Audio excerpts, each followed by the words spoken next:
Morning girls, here are the readings for the close reading extracts Franz Joseph Glacier, Escape from the Cave, and the poem How to Tell a Lie. Okay, so we'll start with Franz Joseph Glacier. I'm snaking my body into a skinny fissure in a translucent blue mountain of ice. There are tons of the stuff above, below, and all around. The light inside the ice cave is eerie blue and beautiful, but my pulse rate only returns to normal when I'm out the other side with Skye above. It's another world up there, high on creeping, creaking Franz Joseph Glacier.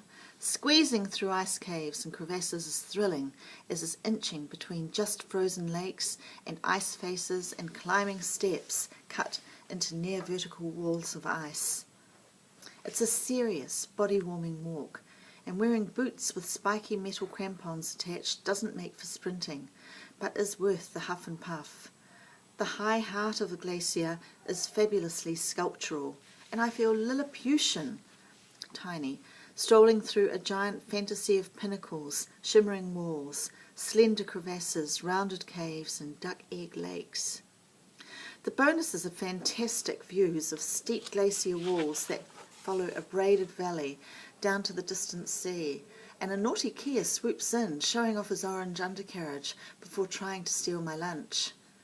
Towards the end of the day, just before a long slog down the glacier face and across the 3 kilometres of moraine, which are rock sediments deposited by the glacier, to the car park, the young gung-ho, enthusiastic and eager people in the group, egged on by each other and the guide, strip off their top layers and swim in an ice lake. It's cold enough for the guide to break the ice with his axe, and it seems a gasping, breathless and shrivelling experience. It's accompanied by cheering from the rest of us and photos to prove they did it.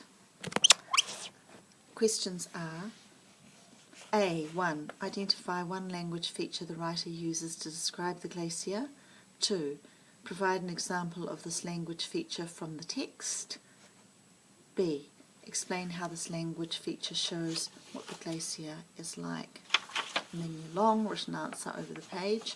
Explain how the writer helps you understand what the experience of climbing the glacier is like. Support your answer with examples from the text. You could use one or more of the following ideas as a starting point for your answers. The techniques, including language features that the writer uses to show their experiences, and remember the golden rule: 3 named language techniques with examples in relation to the question, in answer to the question. The contrast between difficulties of climbing and the beauty of the surroundings. The beginning and or the end of the extract. Good. Excuse me. Escape from the cave. This is your piece of prose. We were in the cave for ages, holding our breath, diving down to explore. We surfaced together with a splash, breathed hard and long. What's the time? She asked. It's nearly 6, I told her. Her eyes widened. The tide, she said. We spun around, eyes scanning the dome. The light, said Jackie. Her voice sounded tight, panicky. It's fading. She was right, of course. Outside, the sun would be slowly sinking into that glorious orange horizon. When it did, we would be in total darkness.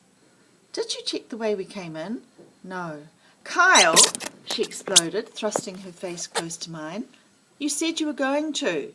She turned away and wiped water from her forehead. I looked about. A dull gloom had settled over the shrinking cave, and the water had darkened. A small bolt of saliva slid down my throat. We've got to get out, I whispered. Just wait for the bell.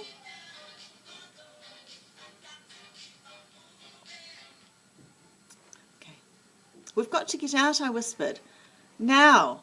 Which way? She asked. Don't know, Jackie, I just don't know. Her grip on my arm tightened. Come on, she said. I'll lead. Stay close, okay? We gulped in as much air as we could, slipped on our masks and dived, kicking hard to get some distance. Everything was murkier now. It was like searching for the eye of the storm, stumbling blindly forward, seeing nothing, hearing the quickening thump of your own heart and the rushing of blood in your veins. There were fish, small flashes of silver, in appalling darkness, waving fronds of thick weed, Jackie's yellowy legs like beacons before me. The awful sense of breath trapped and stale in your lungs, water seeping inside us, arms thrashing, legs churning, eyes searching for a break, a ray of light, a pocket of freshness, a passage out. My head felt like it was going to burst.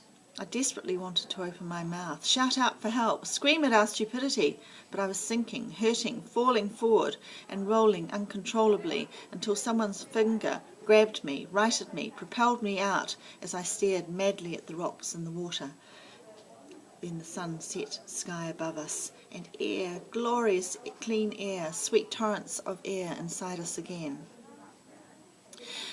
Question A, 1. Identify one language feature the writer uses to show Kyle and Jackie's panic as they try to escape the cave. B. Provide an example of this language feature from the text. And C.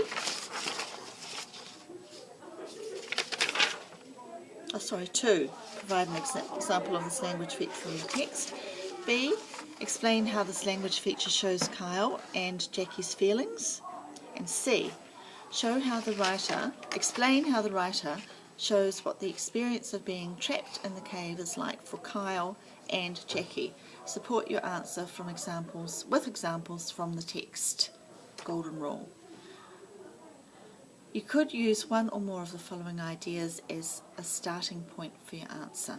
The techniques, including language features that the writer uses to show Kyle and Jackie's experience. The contrast between Kyle and Jackie. The description of the cave. Okay. And finally the poem, How to Tell a Lie, which I know you would never do.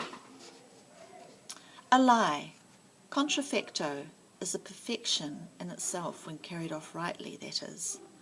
You do not simply whip it out, stony-faced, triple blank. It is cultivated. It is a white seed which unfurls itself into a black bud poking through.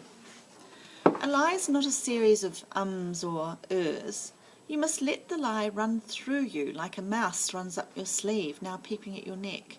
You must let your eyes cloud until you cannot see, hear or feel your own lie, until you can feel it stuck fast to your very flesh. And contrafacto means against or opposite to the fact. Facts. A1. Identify language features the writer uses that describe... Identify one language feature the writer uses that describes a lie. 2. Provide an example of this language feature from the text. B. Explain how this language feature shows what lies are like. And C, using the golden rule, explain how the writer helps you understand their ideas about telling lies. Support your answer with examples from the text. You could use one or more of the following ideas as a starting point for your answer.